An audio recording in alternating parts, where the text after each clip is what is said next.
Hey guys, it's Helena. So today I wanted to do something a little different and do a little sit-down chat to get to know each other better. I wanted to talk about how I got into sustainability and sustainable fashion and low-waste living. Just grab your coffee or tea. I have here some oat milk with coffee, which again, I'm kind of addicted to. I also want to set the mood, so I got my candle over here. So growing up, sustainability and climate change were definitely topics that weren't as present in the media, or we definitely didn't learn that much about it in school. But growing up, my parents were very resourceful and not wasteful. They really instilled in me and my sister the importance of not being wasteful, of, really valuing your possessions and taking care of your things. So things that a lot of parents probably teach their kids is that, you have to finish all your food on your plate, don't waste food. But my parents were also resourceful and not wasteful when it came to supplies, school supplies, and clothes. Growing up, I remember back to school shopping was such a huge thing. You always see ads about it, commercials, and also all your friends and classmates would be talking about back to school shopping. And I distinctly remember that we would get these supply lists from our teachers, maybe the first day of school, and they would be like, you have to bring these specific notebooks, pens, highlighters to our classroom. And I remember my mom looking at the list and being like, why do you need this specific 3-subject notebook when we had all these notebooks at home already, unused notebooks that could have been used for this class. So she just didn't see the point in buying something brand new when we already had things at home that would work. But I remember being, as a student, really nervous about, having the wrong things at school and, not fitting in with my other classmates. So I was always, trying to push for, no, I need this exact thing. Like, even though I knew at home we had really similar items or just basic supplies that would have gotten me through. And when it came to clothing, my parents definitely thought I had enough clothes. I was definitely the child to always want them to take me to the mall so that I could look at all the clothes and hopefully buy something new.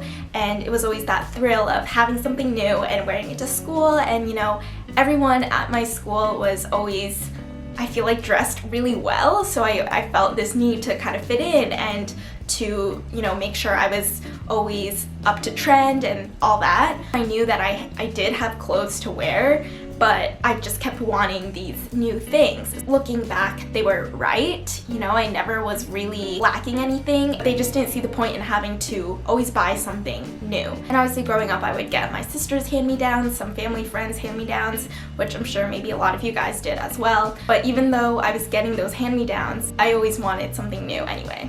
So the first time that I remember something striking me as very wasteful was, again, in middle school. It was the end of the year, you have to clean out your locker. And I remember this girl throwing lightly worn Nike sneakers, these white Nike sneakers that they looked almost brand new, and she just threw them into the trash. And I remember when we were cleaning out our lockers, everyone's, tossing away binders and folders and those dividers. I distinctly remember that it was like a set of these nice colored dividers that were kind of clear, and they had a nice little pocket, and they were just in this black trash bag.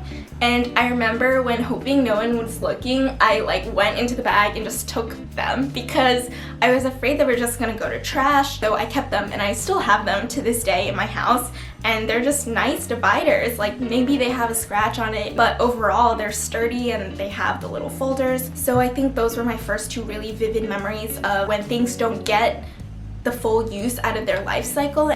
So I also wanted to talk about how I got into fashion and sustainable fashion. So growing up, I also loved art. I took fine art classes.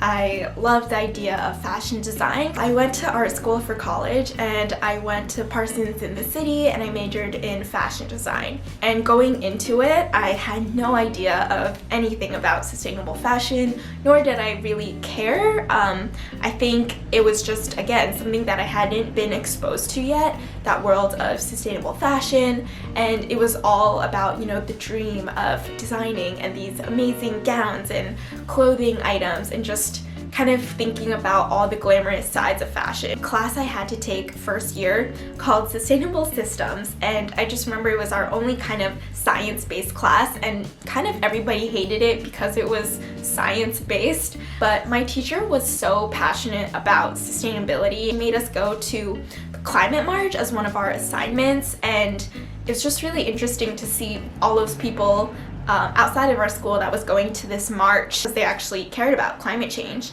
And one project that she made us do that was really fascinating was to look at a life cycle analysis of an object. So I think I remember doing like a phone, a Mac computer or something, and she was like really trying to analyze where every single part of that computer was sourced, how it was made, what the afterlife will be. And I was like, whoa, this is kind of crazy that every single little material that is put into an object has a beginning, middle, and end. And it just was kind of that mindset of like, wow, there really is so much that goes into a product, so much energy that goes into making things, that things get thrown away after all this energy was used to create it. Just kind of, you know, it kind of just rested in the back of my head. And I remember, I think it was my second year in college, where I watched this documentary called True Cost, which I'm sure you guys might have heard about. It's this really great documentary about the fashion industry. It really showed how garment workers were treated, the conditions they were in, how they were treated unfairly and paid such minimal wages. And it showed, you know, the effects of growing cotton, of pesticides, of tanning leather. It was all these things that we hadn't touched upon yet in my design classes. Kind of an eye-opening documentary. So I highly suggest watching that if you want to learn more about sustainable fashion and kind of really see that behind the scenes production side of things and the impact of all these different materials and dyes. I really started to question everything I knew about fashion and everything I loved about it.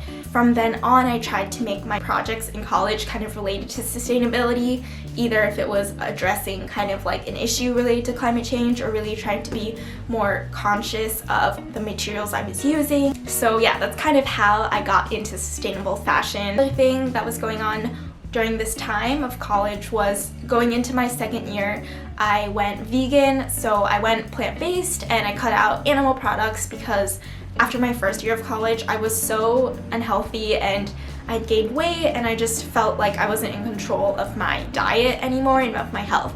So in the process of going vegan, I had watched this documentary called Cowspiracy, which really showed, you know, the connection between eating animals and the impact it had on the environment. So I really feel like watching the Cowspiracy documentary, watching True Cost, and just learning all these new things that had never been in my frame of reference before just really kind of pushed me into this sustainable mindset and kind of hoping to live more sustainably. So that brings me to today, where I feel like I'm a sustainability enthusiast, where I love all things sustainability related, and I really want to continue reducing my carbon footprint, finding ways to live more low waste, and I feel like I have kind of decreased my waste, but nowhere am I considered zero waste. I definitely try to make more conscious decisions, whether that means composting when possible, shopping significantly less, and just thrifting a lot more, and still, you know, being vegan. I really do feel like sustainability is a lifestyle, and it's something